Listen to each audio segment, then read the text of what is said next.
Good morning, dear students. So in last lecture, we have discussed about types of the acquired immunity. And in that, we have discussed about acquired immunity responses. And then last, we have discussed about two non-specific responses of our immune system. One, that is allergic response. Also, we have understood entire pathway of the allergy. And number two, hypersensitive reactions, that is allergy and other hypersensitive reactions, as well as autoimmune responses. Okay, so failure of the discrimination between self and non-self by our immune system. Today we are going to discuss about one disease. Particularly, you cannot say it is disease. Okay, it should be said syndrome. Okay, so disease, syndrome and disorder, ये तीनों ही different terms हैं. Disease is limited to only one tissue or one type of the cell or one part of the body. Then syndrome, which is having multiple manifestations. Okay, it is not limited to only one part of the body.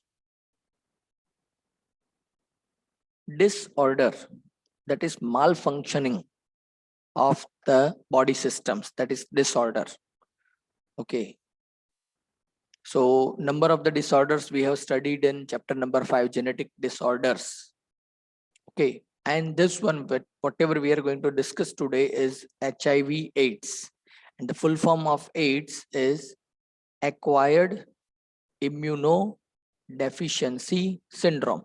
Acquired, now you know acquired means learning process. Okay, you are acquiring it from the surrounding environment. Acquired immunodeficiency, acquired immunodeficiency का मतलब क्या है कि आपकी जो acquired immunity है वो यहाँ पे डेफिशिएंट हो जाती है. डेफिशिएंट मतलब प्रॉपरली फंक्शन नहीं कर रही है, माल फंक्शनिंग हो गया, उसका नॉन फंक्शनिंग हो गई है. ओके, एक्वायर्ड इम्यूनिटी जो है वो यहाँ पे आपकी डेफिशिएंट हो गई है, और उस डेफिशिएंसी की वजह से जो भी सिम्टम्स और बॉडी के जो पार्ट्स हैं, okay, they are not going to function properly. Okay, number of the systems are going to have deficiency. That's why it is syndrome. It is not limited to only one organ or one tissue or one organ system. That's why it is syndrome. Acquired immunity जो है आपकी वो deficient हो चुकी है, उसकी वजह से आपको जो भी symptoms दिख रहे हैं, that is multiple types of the symptoms targeting different body parts, इसीलिए इसको syndrome बोला गया है. So this is the full form and the meaning of the full form. Now, it is one of the important question with respect to your board exam, और NEET के लिए तो है ही है, ये बहुत important part है, यहाँ से question बहुत बार आते हैं. So जब भी हम AIDS की बात करते हैं तब हम जनरली AIDS नहीं बोलते हैं अकेला, हम बोलते हैं HIV AIDS. Okay, so it is not only same term, that is HIV and AIDS. These two are quite different. Okay, अभी discussion में जब हम देखेंगे तब उसके बारे में भी clear हो जाएगा. So what is AIDS? It is the deficiency of the immune system, just as I have said. Syndrome means group of the symptoms. वो भी मैंने आपको बताया कि multiple symptoms है targeting different body parts. Okay, that's why it is syndrome. It is caused by human immunodeficiency virus, HIV. अब HIV एक virus का नाम भी है, HIV एक कंडीशन का नाम भी है. ओके, वो भी मैं आपको समझाता हूं. It is caused by human immunodeficiency virus, HIV. उसके लिए एक और भी वर्ड यूज होता है, HIV वायरस का एक दूसरा नाम भी है, that is HTLV. Okay, HTLV. Human T lymphocyte virus. Human T lymphocyte virus मतलब नाम से क्लियर होता है कि this virus is targeting T lymphocytes, it is infecting our T lymphocytes, that's why it is human T lymphocyte virus। commonly हम इसको HIV कहते हैं क्योंकि ultimately ये क्या कर रहा है, it is creating deficiency in our immune system। अब आप सिंपल सा एक लॉजिक अप्लाई करिए कि अगर आपकी इम्यून सिस्टम डेफिशिएंट हो रही है due to some reasons, forget about virus, अगर आपकी इम्यून सिस्टम डेफिशिएंट हो रही है then what will be the consequences. तो पता है आपकी इम्यून सिस्टम अगर डेफिशिएंट हो जाएगी तो आपके बैरियर्स काम नहीं करेंगे ठीक से, सो कोई भी पैथोजन जो है वो एंटर कर सकता है आपके बॉडी में। बी सेल्स टी सेल्स ठीक से काम नहीं करेंगे, तो जो फाइट करना है अगेंस्ट द एंटीजन वो भी ठीक से नहीं होगा। और जब ये वॉर है वो सप्रेस हो जाता है, मतलब हमारी इम्यून सिस्टम जो है वो सप्रेस हो जाती है, डाउन रेगुलेट हो जाती है, तो कोई भी पैथोजन आपको किल कर सकता है, आपकी डेथ हो सकती है। ओके, क्योंकि आपकी इम्यून सिस्टम वो पावरफुल नहीं रही है। तो what actually HIV is doing, तो HIV का काम इतना ही है, it is creating deficiencies in your immune system. इसीलिए बहुत बार बोला भी जाता है and it is scientifically proved that the person infected with HIV is not going to be not going to die because of HIV, okay, but the person is actually going to die because of variety of the infections happening because of the suppressed immune system। मतलब किसी को अगर HIV का infection हुआ है तो उसकी death generally HIV की वजह से नहीं हो रही है, लेकिन HIV का इन्फेक्शन होने की वजह से जो उसकी इम्यून सिस्टम डाउन रेगुलेट हुई है, तो बाकी जो पैथोजेंस है, चाहे फिर वो फंगस है, बैक्टीरिया है, ओके, या और कोई वायरसेस है, उनको चांस मिलता है to infect the person and aggressively they are infecting the person and because of that the person may get die. Now HIV कैसा वायरस है उसके बारे में भी देखिए। HIV is a retrovirus with RNA as a genome. तो हमें पता है chapter number 2 11th types of the viruses, उसमें RNA वायरस भी है, DNA वायरस भी है। तो HIV वायरस एक RNA वायरस है। RNA वायरस का मतलब होता है the virus which is having RNA as its genetic material। Generally genetic material higher organisms में, पर्टिकुलरली बैक्टीरिया से लेके, not only higher organism, starting from bacteria to human, DNA is a genetic material, main genetic material उनका DNA ही है। लेकिन virus में ये options हैं RNA एंड DNA, और उसमें भी वेराइटीज है, double stranded, single stranded, right. तो यहाँ पे HIV वायरस जो है वो आपका RNA वायरस है, और उसमें भी एक स्पेशल कैटेगरी है that is called retro virus. अब ये रेट्रो वायरस का मतलब क्या होता है? रेट्रो का जनरली मीनिंग होता है रिवर्स, ओके, रिवर्स। तो रिवर्स वायरस मतलब क्या, तो उसको भी समझिए। रेट्रो वायरस का मतलब ये होता है, पहले रेट्रो का मीनिंग समझना पड़ेगा। हमारा जो बॉडी है, हमारे जो सेल्स हैं, उन सेल्स में जो DNA का मैसेज पास ऑन होने की प्रोसेस है वो इस तरह से है। DNA to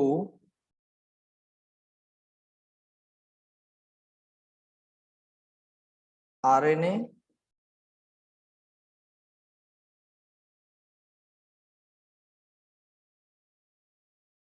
and then to protein. मतलब कि it is called central dogma of life. Chapter number 6 जब आप पढ़ेंगे तब उसके बारे में डिटेल में पढ़ना है। It is central dogma of life, central dogma, okay, central process you can say. DNA is a genetic material. DNA में से RNA बनता है, कॉपी होता है, RNA में से प्रोटीन कॉपी होता है, ये पूरा प्रोसेस है, ओके। DNA में से DNA भी बनता है, replication, we know that, DNA में से DNA भी बनता है, ओके। जनरली क्या हो रहा है यहाँ पे,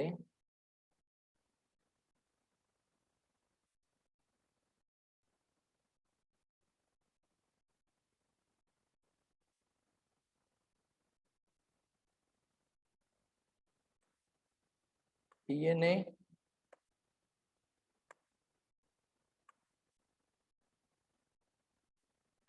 टू आरएनए, ये प्रोसेस है, ये नॉर्मल प्रोसेस है जो सभी ऑर्गेनिज्म में होती है, डीएनए टू आरएनए।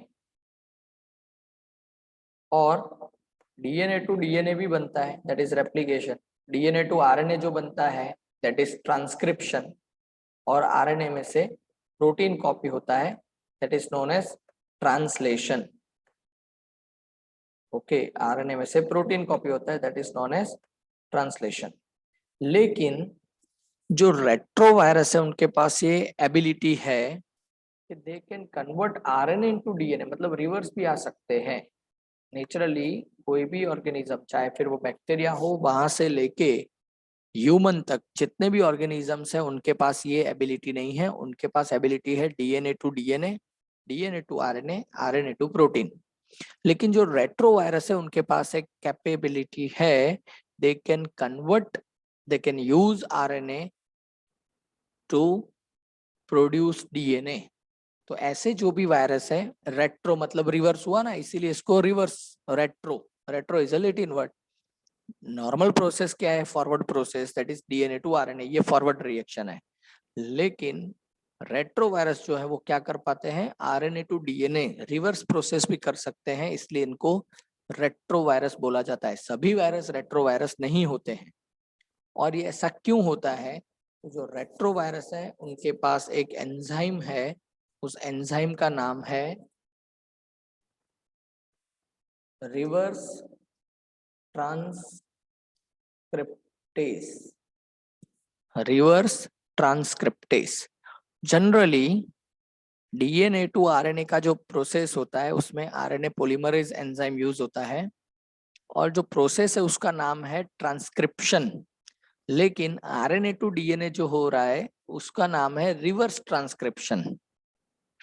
और उसके लिए जो एंजाइम काम करता है that is known as reverse transcriptase enzyme. बहुत इंपॉर्टेंट क्वेश्चन है नीट के लिए, बार बार पूछा गया है। Reverse transcriptase is the enzyme which is responsible for converting, not converting, for copying RNA into DNA। और रेट्रोवायरस के पास ये एंजाइम रहता है। Okay, AIDS was first reported in America in 1981। Okay, तो ऑलमोस्ट 40 इयर्स हो चुके हैं। In last 25 years it killed over 25 million persons। In last 25 years it killed over 25 million person, मतलब per year 1 million, okay, due to AIDS infection।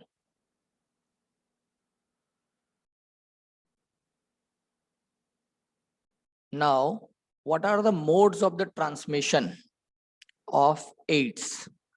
So number one, see, AIDS is considered as one of the prominent sexually transmitted disease, STD उसको बोला जाता है, sexually transmitted disease। तो prominent way इसका यही है।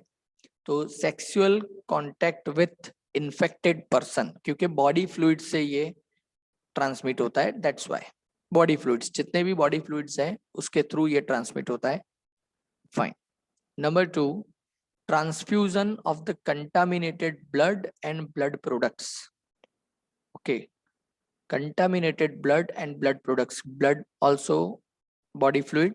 तो जिस पर्सन को इन्फेक्शन है इसका, उसके थ्रू भी ये ट्रांसमिट हो सकता है। अगर किसी इन्फेक्टेड पर्सन का ब्लड ट्रांसफ्यूज किया जाए तो जो रिसीवर है उसको भी ये इन्फेक्शन हो सकता है। Number three, sharing of infected needles. Okay, तो अगर किसी पर्सन को कोई निडल यूज की गई है, वो यूज्ड निडल अगर किसी और पर्सन के लिए यूज की जाए, ओके, तब भी ये हो सकता है, if the previous person is infected। Number four, from infected mother to her child through placenta। तो HIV वायरस ऐसा है कि जो प्लासेंटा को क्रॉस कर सकता है, एंड दैट्स व्हाई अगर मदर इन्फेक्टेड है तो चाइल्ड में भी वो इन्फेक्शन आपको देखने मिलेगा क्योंकि फीटस जो है वो इन्फेक्टेड होने वाला है। So these are the 4 transmission ways of HIV और उसकी वजह से AIDS. Now the people who are at the high risk of getting HIV infection, कौन ऐसे पर्सन है जो HIV इन्फेक्शन के लिए ज्यादा प्रोन है? Number 1, individuals with multiple sexual partners, okay, who are not committed to only one, okay, ऐसे जो भी लोग हैं obviously they are going to acquire HIV infection if one of them is infected. Number 2, individuals who require repeated blood transfusion, जैसे कि thalassaemia patients हैं, okay, they require repeated blood transfusion, और अगर उसमें बाय चांस किसी person का blood infected आ गया तो before transfusion of the blood, donors blood is always checked for the presence of HIV. आप कभी भी अगर ब्लड डोनेट करते हैं तो उसका फिर एक सैंपल लेके उसका चेकिंग तो किया ही जाता है, एनालिसिस किया जाता है weather it is having not only HIV, लेकिन अगर कोई भी पैथोजन अगर उसमें है तो फिर वो रेसिपिएंट को नहीं दिया जाएगा, ओके। लेकिन चांसेस आर वेरी हाई क्योंकि बार बार एक प्रोसेस करनी पड़ रही है वहां पे ब्लड ट्रांसफ्यूजन की, एंड इफ अगर ऐसा हुआ कि it is skipped in the process तो फिर उसको भी इन्फेक्शन हो सकता है। Number 3, drug addicts who take drugs intravenously, तो ऐसे जो ड्रग एडिक्ट्स है इसी चैप्टर में हम पढ़ने वाले हैं ड्रग एब्यूज। तो ड्रग एडिक्ट्स जो भी है who are taking the drug intravenously, मतलब जो इंजेक्शन के थ्रू ड्रग्स लेते हैं ऐसे लोग, तो ऑब्वियसली ऐसे जो भी लोग होते हैं वो ग्रुप में ड्रग्स ट्रांसफ्यूज करते हैं, तो एक ही सिरिंज से सारे लोग ड्रग लेते हैं ज्यादातर केसेस में, तो ऑब्वियसली अगर उसमें से कोई एक इन्फेक्टेड होगा तो दूसरों को भी ये इन्फेक्शन हो सकता है। Number 4, children born to an HIV infected mother, तो ये तो डायरेक्ट इन्फेक्शन होना ही होना है क्योंकि मदर अगर इन्फेक्टेड है HIV से तो फिर उसके फीटस में ये इन्फेक्शन जाना ही है, ओके।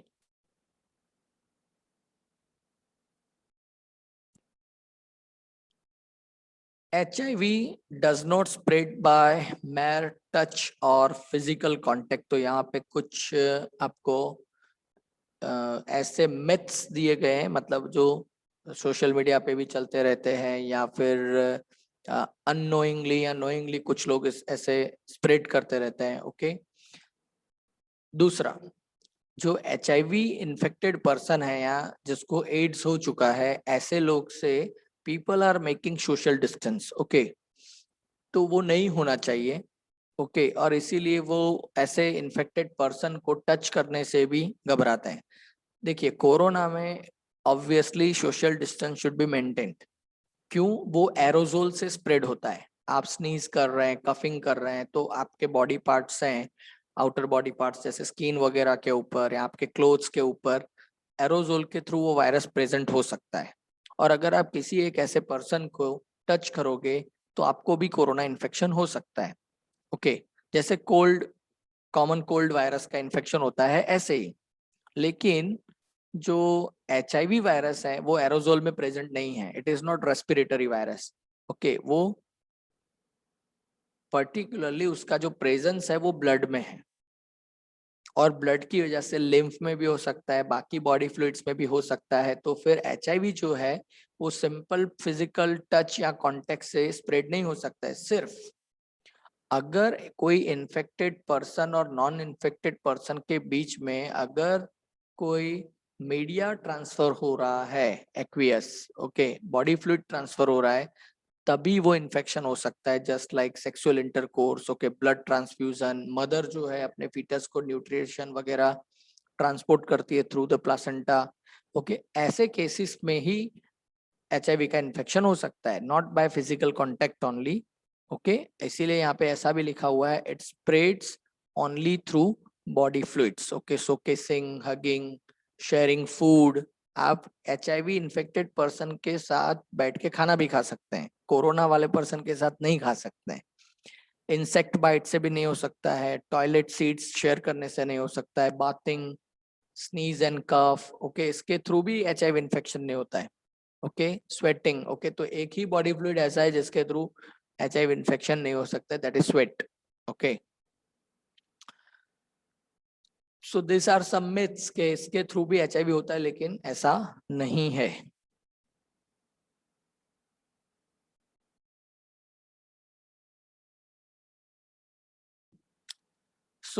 मैंने पहले भी आपको बताया कि HIV और एड्स के बीच में थोड़ा बहुत डिफरेंस है। HIV वायरस का नाम तो है ही, लेकिन एक बार इन्फेक्शन होने के बाद जो फर्स्ट कंडीशन है, अगर HIV वायरस ने इन्फेक्ट किया तो it is not directly going to cause AIDS. Okay, पहली जो कंडीशन है उसको बोला जाएगा HIV।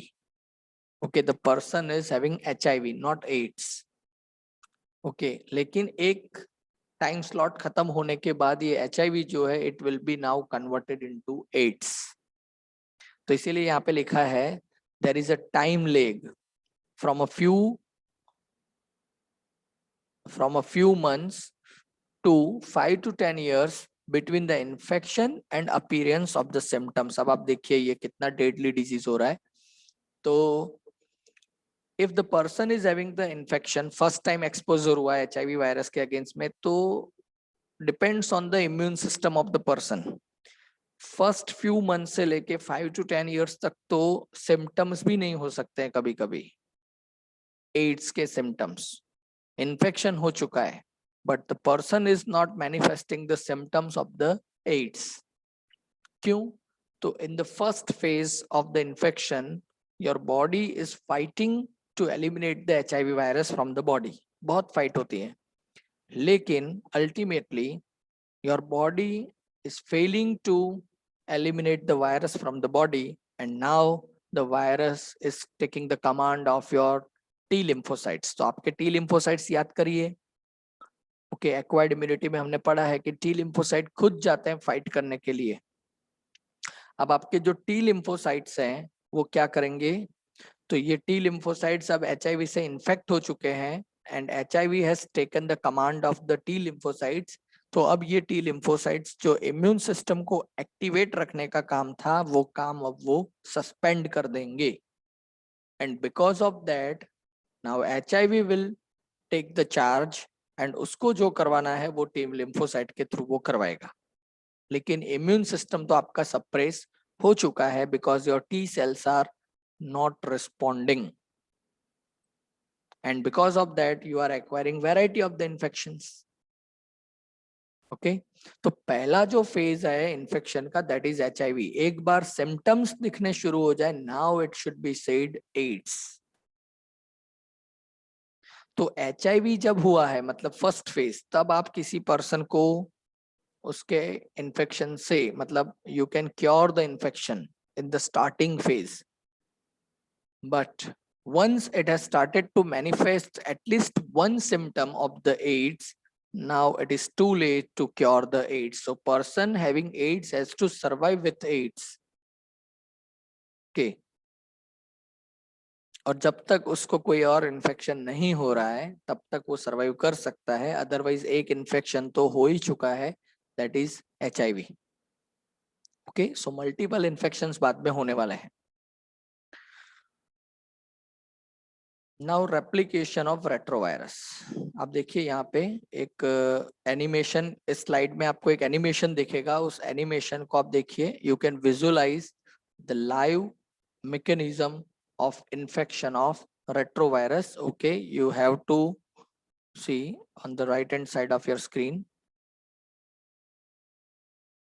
see, ये क्या हुआ, HIV वायरस ने अपना RNA अंदर रिलीज किया हुआ है, उस RNA का कॉपी बन रही है। देखिए पहले HIV वायरस ने इन्फेक्ट किया सेल को, अपना RNA जो मॉलिक्यूल है उसको उसने रिलीज किया, उसके साथ साथ ये रेट्रो वायरस का रिवर्स ट्रांसक्रिप्टेज एंजाइम है वो कॉपी कर रहा है RNA को। ओके, ये दो RNA मॉलिक्यूल उसने रिलीज किए, दोनों का ही ऐसा होने वाला है। RNA मॉलिक्यूल है रिवर्स ट्रांसक्रिप्टेज एंजाइम उसको कॉपी कर रहा है और कॉपी करने के साथ it is converted into double stranded molecule. ये पूरा मैकेनिज्म मैं आपको समझाता हूँ। अब देखिए यहाँ पे क्या होगा, ये आपका रेट्रोवायरस है। रेट्रोवायरस ने क्या किया, तो रेट्रोवायरस के पास क्या है, RNA as a genome. Okay, और ऐसे आरएनए के 2 मॉलिक्यूल होते हैं उसके पास। ओके, वायरस है तो उसका कोट प्रोटीन भी है, वायरल कोट प्रोटीन। ओके, ये आपका एनिमल सेल, मतलब ये आपका टी सेल है ऐसा मान के चलिए। ओके, वायरस कभी भी पूरा का पूरा वायरस कभी एंटर नहीं होता है किसी भी सेल में, लेकिन वायरस क्या करता है, सेल मेम्ब्रेन के साथ फ्यूज हो जाता है और फ्यूज होके वो अपना जो जीनोम है उसको डिलीवर करता है to the host cell. So virus is infecting the normal cell and it is delivering the viral RNA into the cell. अब यहाँ पे आपको एक कॉपी दिखाया जा रहा है, लेकिन ऐसे 2 कॉपी रिलीज होते हैं क्योंकि एचआईवी वायरस के पास ऐसे 2 कॉपीज हैं। Okay, now it is going to produce viral DNA using the reverse transcriptase enzyme। यहाँ पे कुछ स्टेप्स कम कर दिए गए, मैं आपको सभी स्टेप्स इसी स्लाइड में समझाऊंगा। वायरस का जो आरएनए है वो वायरस ने डिलीवर कर दिया है इनटू द होस्ट। अब रिवर्स ट्रांसक्रिप्टेज एंजाइम, आप देखिए यहाँ पे भी एनिमेशन में दिख रहा है, रिवर्स ट्रांसक्रिप्टेज एंजाइम भी उसके साथ ही डिलीवर होता है। And because of the reverse transcriptase enzyme क्या होता है, RNA is copied into the DNA and then this DNA is going to enter into the genome of the host। ये nucleus है और उसके अंदर होस्ट का खुद का डीएनए है। क्या होगा, तो वायरस का जो डीएनए है वो अब एंटर हो जाएगा इनटू द जीनोम, होस्ट के जीनोम में, और वो वहां पे इंटीग्रेट करेगा। फिर क्या होगा, डीएनए जो है वो डीएनए उसका रेप्लिकेशन भी होता है जब सेल डिवाइड होगा है तब, लेकिन जो कोडिंग डीएनए है, मतलब जितने जीन्स है यहाँ पे और कुछ नहीं है, ये जीन्स ही है, वायरस के सारे जीन्स है इस पीस में। तो वायरस का जो डीएनए यहाँ पे इंटीग्रेट हुआ है उस डीएनए का ट्रांसक्रिप्शन होगा। देखिए पूरा प्रोसेस अब रिवर्स हो रहा है। वायरस ने क्या किया था, आरएनए भेजा था, वायरस के ही एक एंजाइम ने, रिवर्स ट्रांसक्रिप्टेज एंजाइम ने उसको डीएनए में कन्वर्ट करवाया, और ये जो डीएनए है वो होस्ट के जीनोम में इंटीग्रेट हुआ कहीं पे भी। और फिर क्या हुआ, होस्ट जो है उसका खुद का तो ट्रांसक्रिप्शन चलता रहता है सभी जीन्स का, तो जब उसके खुद के जीन्स का ट्रांसक्रिप्शन चलता है उसी टाइम पे वो वायरस के जीन्स का भी ट्रांसक्रिप्शन करता है। तो जहां से आए थे वहां पे वापस आ गए। अब क्या होगा, अब ये वायरस का आरएनए है, वायरस का आरएनए है तो फिर वायरस के आरएनए का ट्रांसलेशन भी होगा, क्योंकि डीएनए में से आरएनए दैट इज ट्रांसक्रिप्शन और आरएनए में से प्रोटीन, तो आरएनए का फिर प्रोटीन बनेगा। और जब ये प्रोटीन बनेगा तो उसकी वजह से अब जो प्रोटीन बनेंगे वो कौन होंगे, तो वायरस के ही कोड प्रोटीन होंगे, क्योंकि जीन्स किसके हैं, ये वायरस के जीन्स हैं, तो कोड प्रोटीन भी वायरस के ही बनेंगे। और अल्टीमेटली क्या होगा, ये जो आरएनए है उसी कोड प्रोटीन्स में पैकेज भी हो जाएगा। तो आप समझिए कि एक वायरस ने इन्फेक्ट किया एक सेल को और उसका जीनोम जो है इंटीग्रेट कर दिया इनटू द होस्ट जीनोम, और उसके बाद ट्रांसक्रिप्शन चला, ट्रांसलेशन चला, and now your cell has become the factory of the virus. Only one virus is able to infect entire body, क्योंकि एक वायरस किसी एक सेल को इन्फेक्ट करेगा तो वो सेल जो है वो फैक्ट्री बन जाएगी ऑफ द वायरसेस, और फिर वहां से वो बर्स्ट आउट करके दूसरे सेल्स को भी जाके इन्फेक्ट करने वाले हैं। Okay, so new viruses can infect other cells, one cell one virus, ये मैकेनिज्म होता है। ओके, तो आप सोचिए कितने सारे और सेल, और it is you can say 2 N exponential वे में ही ये इन्फेक्शन बाद में चलने वाला है। Now life cycle of the HIV, ये इन्फेक्शन मोड मैंने आपको समझाया। ओके, अब देखिए यहाँ पे आपको दिखाया है, ये एचआईवी वायरस है, it is going to infect macrophages. Macrophages आपको पता है कि कौन है, या they are the phagocytic cells, ये बैरियर्स हैं, उनको भी ये इन्फेक्ट करते हैं। ओके, और ये आपके मैक्रोफाज भी जो है वो भी फैक्टरी बन जाते हैं वायरस के। और ऐसे ही टी सेल्स भी इन्फेक्ट होते हैं थ्रू द वायरस।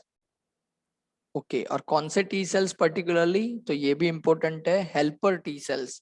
मैंने आपको बताया हुआ है कि जो टी सेल्स है उसमें दो सबसेट्स हैं, helper T cells and cytotoxic T cells. तो जनरली एचआईवी वायरस जो है वो हेल्पर टी सेल को इन्फेक्ट करता है।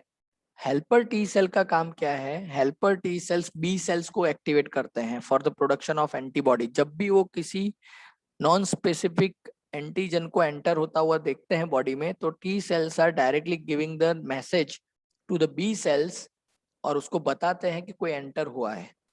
तब बी सेल्स क्या करते हैं, वहां पे इन्फिल्ट्रेट करते हैं और उस एंटीजन के अगेंस्ट में एंटीबॉडी प्रोडक्शन का काम करते हैं। दूसरा, हेल्पर टी सेल्स क्या करते हैं? हेल्पर टी सेल्स जो है वो साइटोटॉक्सिक टी सेल्स को, मतलब टीसी सेल्स को भी जाके एक्टिवेट करने का काम करते हैं। अब यहाँ पे प्रॉब्लम क्या है? तो helper T cells who are considered as a messenger of both the fighters, मतलब बी और टी सेल्स जो है, टीसी सेल्स, इन दोनों को मैसेज ही नहीं मिल रहा है कि कोई एंटर हुआ है। ओके, मतलब ये हेल्पर टी सेल का काम क्या है?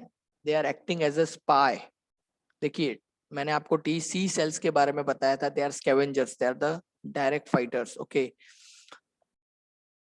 फ्रंट लाइन वॉरियर्स हैं वो। और बी सेल्स जो हैं वो आर्टिलरी डिवीजन के सोल्जर्स हैं, वो मिसाइल्स वगैरह लॉन्च करते हैं दूर से, एंटीबॉडीज द मिसाइल। लेकिन उन सभी को मैसेज देने का काम कौन करता है? तो जो सेल्स ऐसे हैं who are actually working as a spy. Okay, जो चेक करते रहते हैं कोई अननेसेसरीली हमारे बॉडी में एंटर तो नहीं हुआ है। अब आपका स्पाई ही करप्ट हो चुका है। यहाँ पे सोचिए, करप्ट क्यों बोल रहा हूँ? तो वायरस, आपको समझिए कंप्यूटर की लैंग्वेज में भी, वायरस अगर एंटर होता है तो हम बोलते हैं कि मेरा सिस्टम करप्ट हो गया। क्यों करप्ट हो गया? हैक हो गया। Because now virus has taken the command of your system. ये वर्ड कहीं और से नहीं आया है, हमारे बॉडी सिस्टम से ही आया है। बिकॉज वायरस जब भी इन्फेक्ट करते हैं, they are corrupting your system. अब आपका टी एच सेल ही करप्ट हो चुका है, तो वो जाके मैसेज नहीं देगा बी सेल्स को, टी सेल्स को, तब तक तो इन्फेक्शन बहुत स्प्रेड हो गया होगा। ओके, अब देखिए इवेंट्स क्या क्या हो रहे हैं। So HIV enters the body, it is infecting macrophages and this macrophages are now acting as HIV factory। और macrophages के साथ साथ TH cells भी acting as a factory of the HIV। RNA जो है HIV का, it is getting replicated in the presence of reverse transcriptase to form viral DNA। ये पूरा जो प्रोसेस है चैप्टर नंबर 11 में हम बायोटेक्नोलॉजी वाले में पढ़ेंगे कि ये पूरा रिवर्स ट्रांसक्रिप्शन का जो मैकेनिज्म है वो क्या है। अभी आप इतना समझिए कि आरएनए जो आया है उसको रेप्लिकेट किया जाता है into DNA through the enzyme reverse transcriptase. Viral DNA incorporates into the host DNA. जो आरएनए आया था उसको कन्वर्ट किया गया डीएनए में, और फिर ये जो डीएनए है it has entered into the host genome। Now infected cells produce virus particles। तो जो सेल इन्फेक्ट हुआ है वो नए नए वायरल पार्टिकल्स डेवलप करेगा, मतलब नए नए वायरस प्रोड्यूस करेगा। After that HIV enters into the helper T cells as well। एक बार बहुत सारे नंबर बढ़ जाएंगे तब helper T cells को भी इन्फेक्शन ज्यादा होगा, that is TH lymphocytes। वहां पे वो रेप्लिकेट होंगे और वहां पे बहुत सारे और वायरसेस भी बनाने वाले हैं। They attack other TH cells. तो बाकी जो TH सेल्स का पूरा पॉपुलेशन है उसको भी ये अटैक करेंगे। And that's why your T cell population is going to decrease. क्योंकि वायरस जब सेल में से बाहर आएंगे तो ऐसे ही नहीं आते हैं, they are actually bursting the cell. Cell को बर्स्ट कर देंगे और उसमें से ये बाहर आएंगे, ब्लास्ट हो जाएगा पूरा सेल। तो अल्टीमेटली टी सेल की पॉपुलेशन डिक्रीज होगी and T cells are the main players of your acquired immunity. Okay, तो क्या होगा? टी सेल की पॉपुलेशन कम हो गई है, your immunity is weakened. Okay, आपकी इम्यूनिटी वीक हो चुकी है। अब आपकी अगर इम्यूनिटी वीक हुई है तो your body is not going to respond against variety of the infections. दूसरा, एक और मैंने चीज आपको यहाँ पे बताई कि HIV इन्फेक्टेड पर्सन की डेथ HIV की ही वजह से नहीं होती है, कुछ और इन्फेक्शन को होते हैं और उसी की वजह से उनकी डेथ होती है जनरली। एक बहुत प्रोमिनेंट इन्फेक्शन HIV पर्सन में देखा जाता है, that is TB, tuberculosis. Okay, so medical science में बहुत बार ऐसा होता है कि अगर कोई पर्सन HIV इन्फेक्टेड है तो फिर उसका ट्यूबरक्यूलोसिस टेस्ट भी किया जाता है, टीबी का इन्फेक्शन है कि नहीं है, क्योंकि टीबी का infection it is very tough to cure, मतलब वो भी डेडली इन्फेक्शन है। और ऐसा पाया गया है थ्रू द रिसर्च के if the person is having HIV infection it might have tuberculosis infection, TB भी हो सकता है उसको। ओके, एज वेल एज अगर कोई पर्सन को ट्यूबरक्यूलोसिस है तो उसका HIV इन्फेक्शन भी चेक किया जाता है, अगर उसको HIV इन्फेक्शन है या नहीं है। ओके, तो बहुत बार ये पैर में देखे जाते हैं HIV as well as tuberculosis. Okay, now what are the effects of AIDS, what might be the diagnosis and what might be the treatment of the AIDS? so effects जो है उसमें during this period the person suffers from fever, diarrhea, weight loss due to deficiency of the TH cells.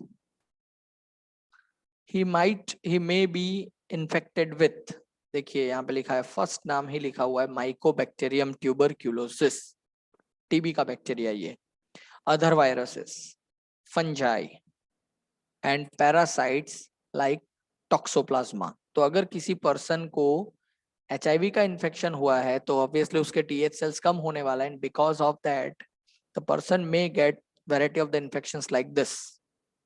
Okay, what is the way of the diagnosis? so एक test है diagnosis का, that is ELISA test, that is enzyme linked immunosorbent assay.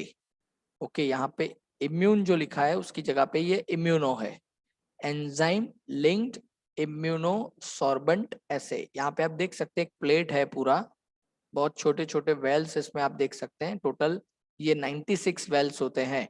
Okay, अभी आप देख रहे हैं ना जो RT-PCR कर रहे हैं तो उसमें भी ऐसा ही एक प्लेट यूज होता है और उसके अंदर वायल्स रखे जाते हैं। यहाँ पे हम वायल्स नहीं रखेंगे, एलाइजा टेस्ट ऐसा ही होता है विदाउट वायल्स, लेकिन ऐसे वेल्स में होगा ये। ओके, ये जो आप देख रहे हैं ये 12 का सीरीज है और ये 8 का सीरीज है, 12 into 8 96 वेल्स वाला ये प्लेट होता है। और उस प्लेट में मल्टीपल सैंपल्स एक साथ आप रन कर सकते हैं and you can check for the presence of HIV virus. Okay, तो अगर प्रेजेंस होगा तो फिर ये टेस्ट पॉजिटिव आएगा। Okay, enzyme linked immunosorbent assay, ये है इम्यूनो एब्जॉर्बेंट ऐसे इसको पढ़िए, मतलब है तो इम्यूनोसॉर्बेंट ही लिखना, लेकिन जो फुल टर्म है वो इम्यूनो एब्जॉर्बेंट। ओके, तो एंटीजन एंटीबॉडी का रिएक्शन हम यहाँ पे करवाते हैं। हमें पता है कि एंटीजन दैट इज, यहाँ पे एंटीजन कौन है, HIV virus itself is antigen, तो उसके अगेंस्ट में एंटीबॉडी डेवलप किए होते हैं। तो वो जो एंटीबॉडी है उसका और HIV वायरस का यहाँ पे रिएक्शन करवाया जाता है और उस रिएक्शन को विजुअलाइज किया जाता है यूजिंग वन एंजाइम। ओके, और वहां पे फिर जो रिएक्शन होता है इट इज कलर्ड रिएक्शन, मतलब कलर प्रोडक्शन होगा। जैसे आप कुछ वेल्स में येलो कलर डेवलपमेंट देख सकते हैं तो दीज आर पॉजिटिव टेस्ट। जहाँ पे कलर डेवलपमेंट नहीं आया है वो सारे वेल्स ऐसे हैं कि इट इज नेगेटिव।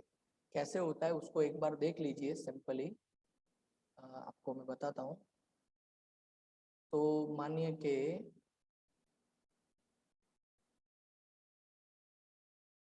ये जो वेल रहता है उस वेल के अंदर ये सपोज आपका HIV वायरस है। इस वेल के अंदर HIV वायरस को कोट किया जाता है ओके, दो तीन मैकेनिज्म है। ऐसा भी एक मैकेनिज्म जो डायरेक्ट मेथड है वो मैं आपको बताता हूँ। तो ये जो वेल है, उस वेल के अंदर एक एंटीबॉडी को पहले कोट किया जाता है। ओके, और ये एंटीबॉडी ऐसा है जो एचआईवी वायरस के साथ बाइंड हो सकता है। तो आप बाद में क्या करते हैं, एंटीबॉडी को कोट करवाने के बाद, ये एलाइजा का मैं मेथड बता रहा हूँ, एलाइजा के 3 मेथड है, उसमें से जो एक सिंपल सा मेथड है रूटीनली यूज होने वाला, वो मेथड आपको यहाँ पे मैं एक्सप्लेन कर रहा हूँ। ओके, तो एचआईवी वायरस जो है वो इस एंटीबॉडी के साथ बाइंड हो सकता है क्योंकि उसका कॉम्प्लीमेंट्री बाइंडिंग है, एंटीजन एंटीबॉडी। एक और तरह का एंटीबॉडी भी हम यहाँ पे लेते हैं, and that antibody can also bind with the HIV virus but on the other side. Okay, तो अब देखिए यहाँ पे दो एंटीबॉडी के बीच में आपका वायरस सैंडविच हो चुका है। अब देखिए पहला एक एंटीबॉडी, उसको हम बोलेंगे प्राइमरी एंटीबॉडी, उसको आपने कोट किया था वेल के अंदर। ओके, कोट मतलब उसको फिक्स कर दिया था। फिर आपने HIV वायरस यहाँ पे डाला हुआ है। अब HIV वायरस कहाँ से आया, तो पर्सन का सैंपल, उसका ब्लड सैंपल। तो अगर उसमें वायरस होगा तो वो उस एंटीबॉडी के साथ, ये जो येलो वाला प्राइमरी एंटीबॉडी है उसके साथ ये बाइंड हो जाएगा। फिर आप क्या करते हैं, अगर नहीं होगा तो बाइंड नहीं होगा, है ही नहीं तो कैसे बाइंड होगा। लेकिन अगर वो पर्सन सही में इन्फेक्टेड है तो ये बाइंडिंग होगा ही। फिर आप क्या करते हैं, एक सेकेंडरी एंटीबॉडी भी लोड करते हैं इस सिस्टम में। वो भी ऐसा है कि जो HIV वायरस के साथ बाइंड हो सकता है लेकिन कुछ और साइट पे। अब ये एंटीबॉडी जो है, उस एंटीबॉडी के साथ आपने एक एंजाइम भी लिंक किया हुआ है। ओके, मतलब ये लैब में आपने डेवलप किया ऐसे एंटीबॉडी। जनरली एंटीबॉडी के साथ एंजाइम नहीं होता है, लेकिन आपने क्या किया है, एंटीबॉडी ऐसे बनाए हैं जिसका जो ये वाई वाला स्टेम है वहां पे एक एंजाइम भी आपने अटैच करके ऐड किया हुआ है सेकेंडरी एंटीबॉडी के साथ। अब आप क्या कर रहे हैं, सिंपल सा प्रोसीजर है। अब आप क्या कर रहे हैं, तो आप जो है एक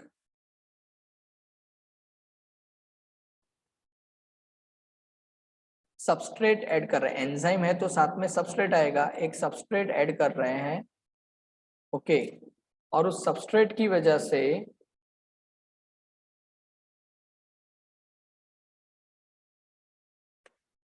वो जो सबस्ट्रेट है उसके साथ एंजाइम रिएक्ट कर रहा है। आप देखिए यहाँ पे ये जो सबस्ट्रेट है उसके साथ एंजाइम रिएक्ट कर रहा है, और बिकॉज ऑफ दैट सबस्ट्रेट के साथ अगर एंजाइम रिएक्ट करेगा तो हमें पता है कि जब एंजाइम और सबस्ट्रेट रिएक्ट करते तो एट द एंड क्या बनता है, प्रोडक्ट। तो यहाँ पे क्या बनेगा, प्रोडक्ट बनेगा।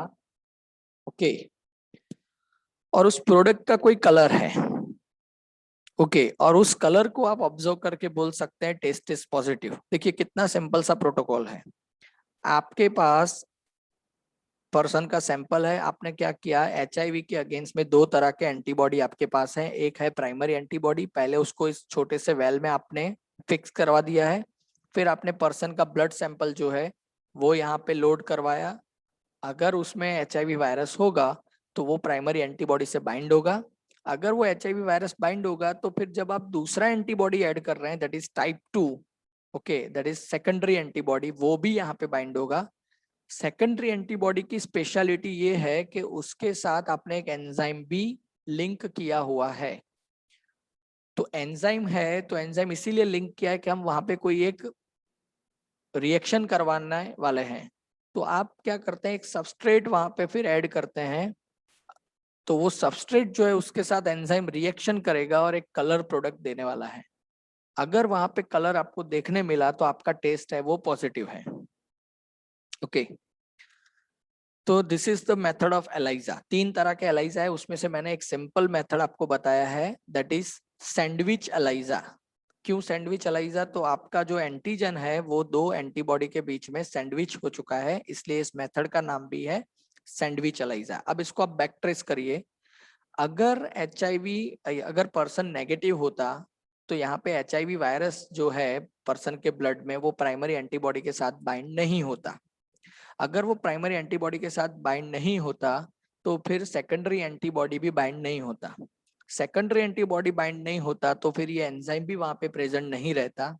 अगर एंजाइम प्रेजेंट नहीं रहता तो ये सबस्ट्रेट जो है उसमें से प्रोडक्ट भी ये कलर वाला हमें नहीं मिल सकता था, अगर है तो फिर ही मिलना है। तो ये जो सबस्ट्रेट हम यूज करते हैं that substrate is known as chromogenic substrate. Chromogenic क्यों? कलर प्रोडक्ट बना के देता है, इसीलिए इसको हम बोलते हैं chromogenic substrate. Okay, so this is the way of the ELISA method. Fine, फिर ट्रीटमेंट्स। अच्छा, एक और मेथड भी है डायग्नोसिस का, नॉट ओनली ELISA। जैसे अभी हम RT-PCR कर रहे हैं ना कोरोना के लिए, ऐसे ही HIV के प्रेजेंस के लिए भी आप PCR, नॉर्मल PCR या तो RT-PCR भी कर सकते हैं। अब ये PCR और RT-PCR का मेथड क्या है, चैप्टर नंबर 11 में इसको हम डिस्कस करने वाले पूरा डिटेल में। ओके, तो ये भी एक मेथड है for identification of the presence of HIV in the person's body fluid. अब जो है that is your treatment. So antiviral drugs are there, okay, लेकिन ये पार्शियली इफेक्टिव है। ओके, HIV का ऐसा कोई श्योर शॉर्ट ट्रीटमेंट आज तक after 40 years we are also not having. Even उसका वैक्सीन भी जो है वो भी अवेलेबल नहीं है। क्यों? तो अभी हम बात कर रहे हैं ना कि कोरोना वायरस अपना म्यूटेशंस करके नए नए फॉर्म्स डेवलप कर रहा है, नए नए स्ट्रेन्स डेवलप कर रहा है। ओके, तो ऐसे HIV वायरस भी अपने नए नए स्ट्रेन डेवलप कर रहा है और बहुत ज्यादा म्यूटेट हो रहा है। इसीलिए उसके अगेंस्ट में कोई वैक्सीन ऐसा श्योर शॉट डेवलप नहीं हो सकता है।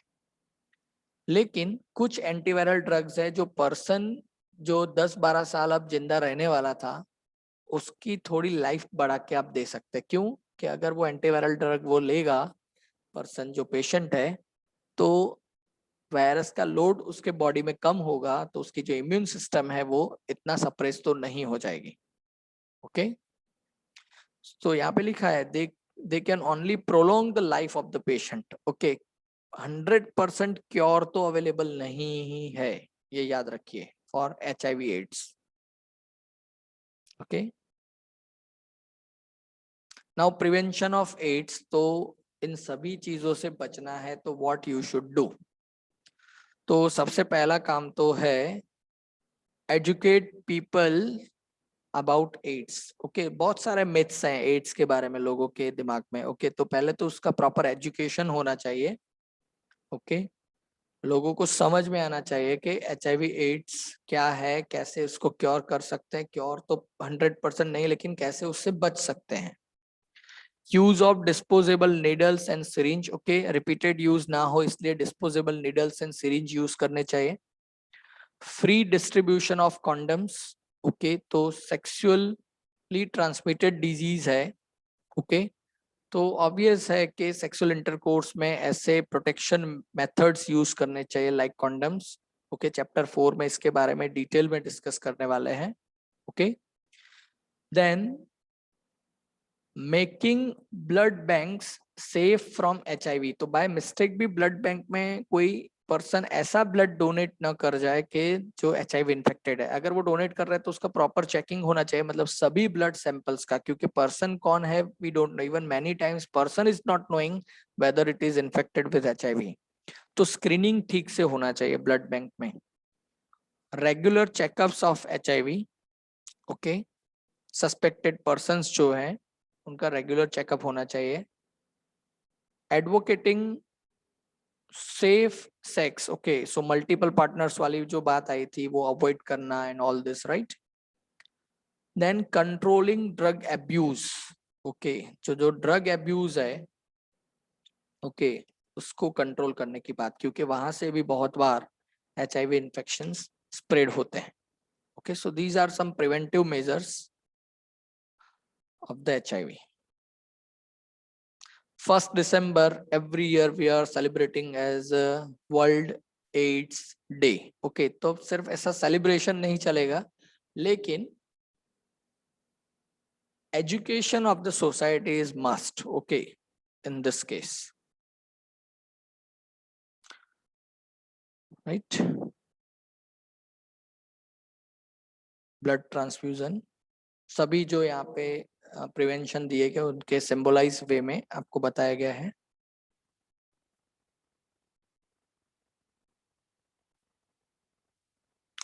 So dear students, this is all about HIV AIDS. Okay, so we have discussed in detail about AIDS. Okay, fine. So in next lecture we will be discussing about one more deadly disease, that is cancer. Okay, so for today we are ending the session here. If you have any doubts, any queries, questions regarding today's session, okay, you can ask through WhatsApp and call. Fine. Stay safe. Have a nice day.